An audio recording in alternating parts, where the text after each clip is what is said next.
Hello, my name's Gavin. This is Genre Books, and I'm continuing Rocket Summer. This is my 1940s wrap-up. Rocket Summer, created by Michael Vaughan, co-hosted by all the lovely people I've listed below, is an event where we read classic science fiction. Week 1 is science fiction from the beginning of time until 1939. Week 2 has a much stricter remit. Just works from 1940 to 1949, and I have this year been trying to concentrate on short stories where I can, and I think almost everything I read for the 1940s is a short story, and I've started one non-fiction work as well. I have continued with the anthology Exploring Other Worlds, edited by Sam Moskowitz. There were 2 stories from the 1940s in that anthology, the first of which was by Edmond Hamilton.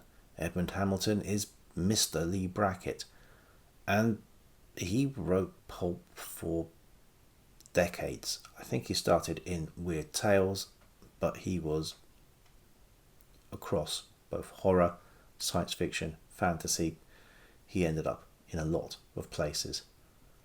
And there is a touch of horror in this short story. This is The Dead Planet. It's punchy, it's fairly brief, and there are shades of eldritch horror. It also has, I think, one of the best twists in a science fiction short. It's a real sort of Twilight Zone sucker punch. The second story from the Moskowitz anthology is one that Moskowitz actually wrote himself. He didn't write that many science fiction shorts, so he's not Lynn Carter making sure he's in every single anthology, but he's in this one. And the story here is Man of the Stars. It's one I have actually read before, and it's about someone who isn't really a hero, but he has lots of heroic tendencies. In a world full of pulp action adventure heroes with their square jaws and rippling muscles, this guy really isn't. But he has more drive and determination and tenacious, dogged chutzpah than you would give credit for to lots of these hyper-capable people. And he's a guy that really doesn't catch a break on the back of doing it. But it's written from the perspective of one of his shipmates, someone whose respect this captain earns. I then moved to the Science Fiction Hall of Fame anthology, and there were a few more stories from the 1940s here, beginning with Robert A. Heinlein's The Roads Must Roll. You can tell, I think, by reading this story, the increasing sophistication of science fiction stories, the fact that they are now talking about things other than just pulp adventure. There are mentions here of psychology. This is an Earth-focused future, so we're not in the stars, we're not visiting Venus, we're not meeting aliens. And there's politics. I don't really think the politics is all that interesting. And this is the story of unions in the future.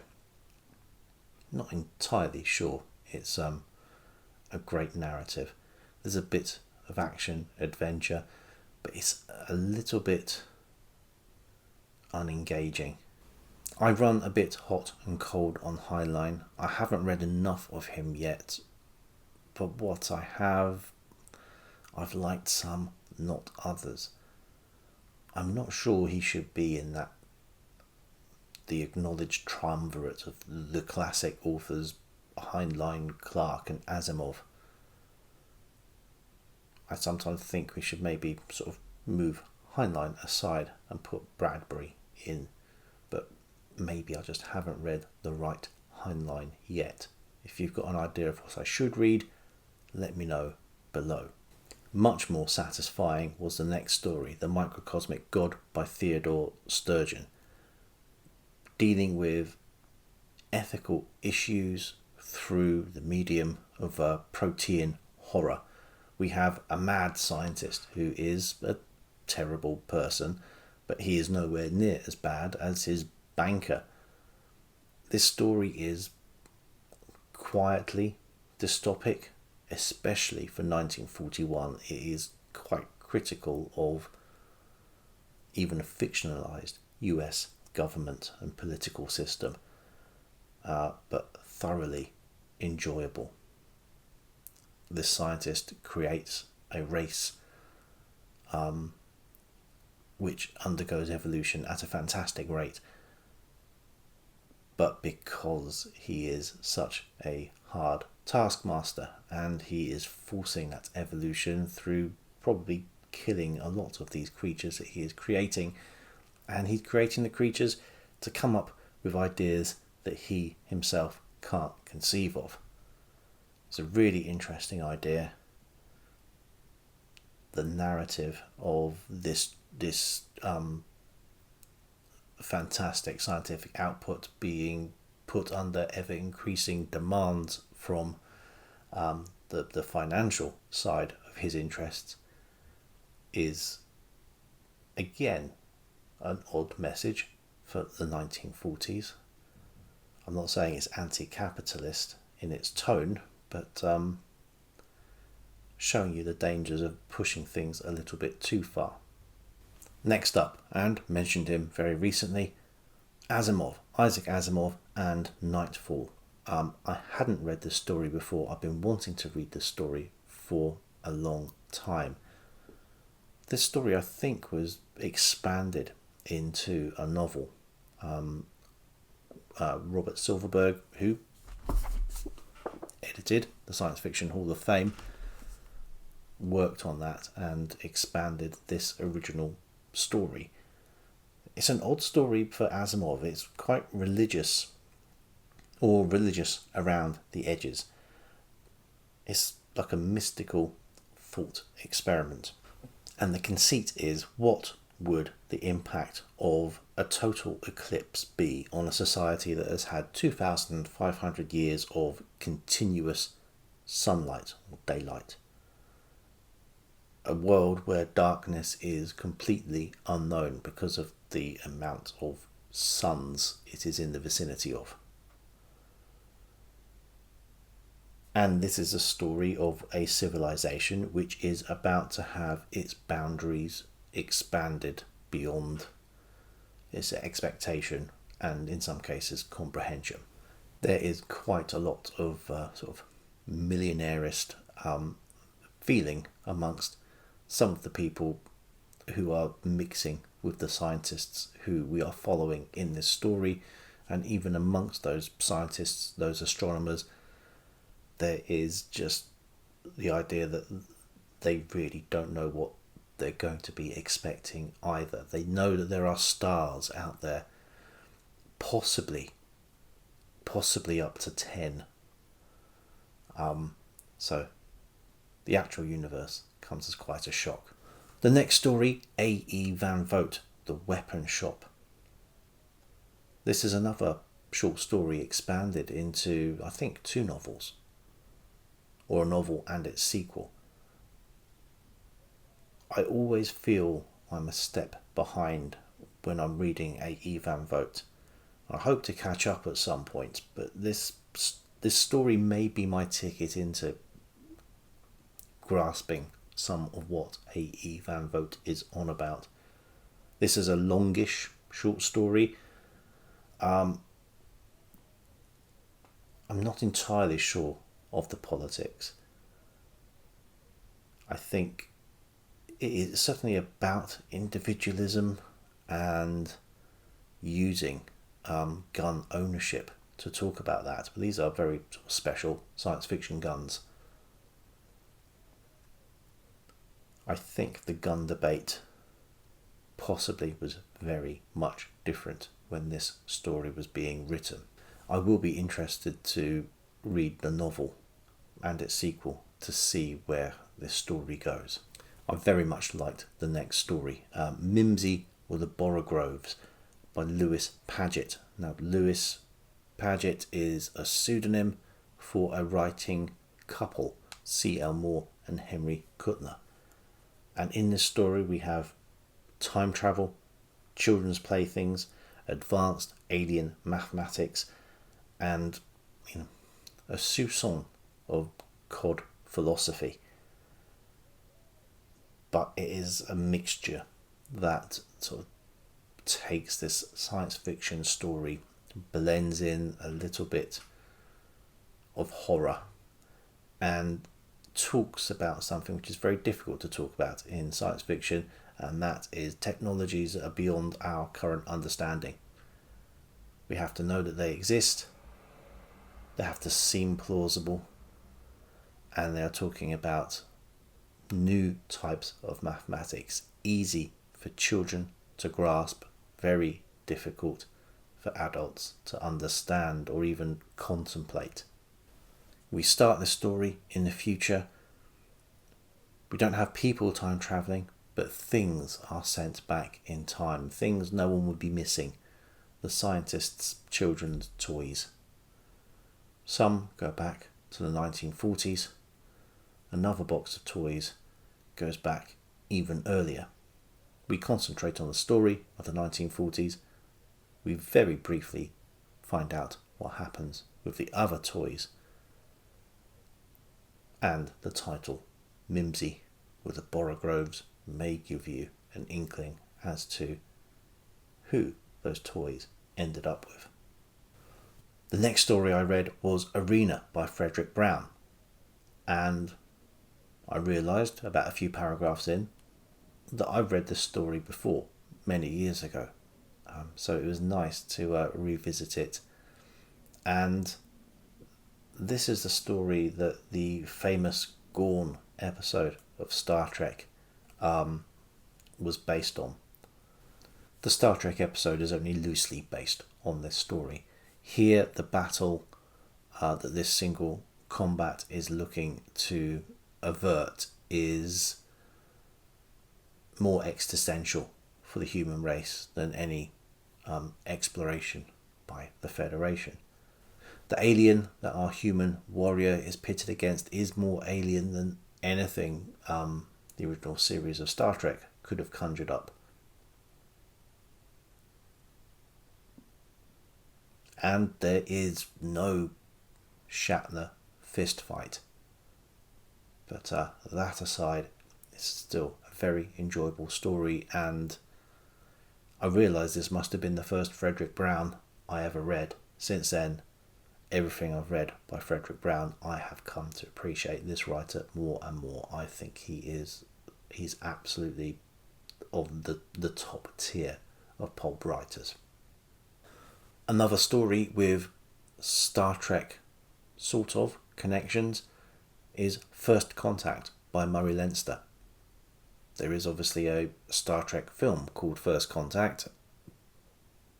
This phrase was originated by Murray Leinster, but by the time Star Trek used it, it really had sort of filtered down to everyday science fiction usage, which is unfortunate for the estate of Murray Leinster, because when the film came out, they obviously tried to sue Paramount.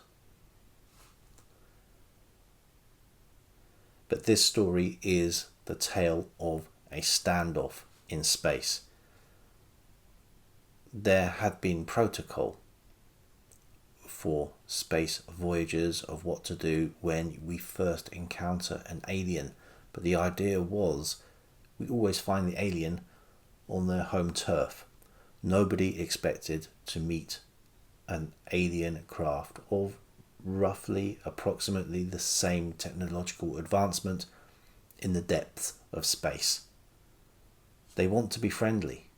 They're not similar, but similar enough. They learn how to communicate and both realise that they can't trust each other. How are they going to break this meeting off without knowing that the opposing craft isn't going to track them, follow them back to their home planet, launch an invasion, wipe them out. They have to find a way to overcome this responsibility they both feel they have to their respective races. The next story was by Judith Merrill. It's called That Only a Mother. It's a short, disturbing, nuclear worry story set in the midst of a protracted World War III. This is a nuclear war that goes on for years, which is not obviously how we think about nuclear war now. It's something that happens in the space of an hour. But we were 3 years into World War III here, and the threat of genetic mutation is the theme. The slow realization the reader has of the final horror is nicely paced. Not entirely believable, and an idea of fear of the nuclear world which has been superseded since. The fears this story plays on aren't not relevant to the modern world, but probably don't crop up when we think about war, more when we think about when the civilian application of nuclear power goes awry. And the last 1940s story from the Science Fiction Hall of Fame that I read was Scanners Live in Vain by Cordwainer Smith.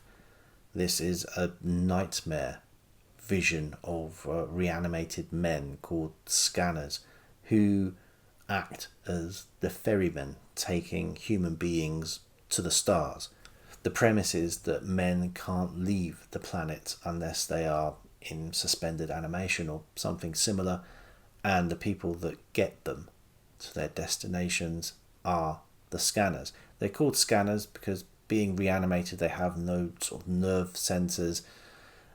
They constantly scan themselves to make sure that they're not injured, and they scan the bodies of the people they are taking to the stars to make sure that they are safe.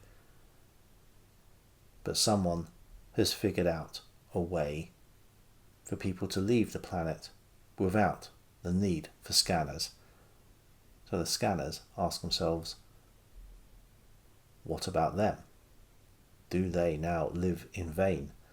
They are roboticized people. Can they have a proper emotional reaction to this, or do they ruthlessly apply logic to solve the situation? And the logical resolution being, this can't be allowed to happen. As diverse, forward-thinking and fantastical that all of these visions of the future from the 1940s were, they can't hold a candle for out there thinking compared to what I read for the rest of the week. These are 2 books I've not yet finished. The first is non-fiction, War over Lemuria. Richard Shaver, Ray Palmer, and the strangest chapter of 1940s fiction. Now, I hope I've released a video about Ray Palmer before this one comes out. If so, I will link it at the end of this video. I haven't yet finished a book. I've mostly read about Ray Palmer so far, but I've started to read about Richard Shaver, and alongside that book I have started the Shaver Mystery Compendium. This is volume 1. I am about 150 pages into this. I've got a couple more stories to read. So I've read I Remember Lemuria, and I've read Thought Records of Lemuria. I will be following up on these stories probably quite extensively. This is a very interesting interlude, schism, exploration, ethical question surrounding the entire Shaver mystery. But that was the 1940s. By the time I'm recording this video, I have done most of my 1950s reading as well. Only being able to record videos at the weekends does have some drawbacks, but it also allows me to cogitate, absorb what I have read a week and a half ago. The 1950s is very good so far. I also managed to stick a Jane Austen in there as well, but that's by the by. Until next time, bye.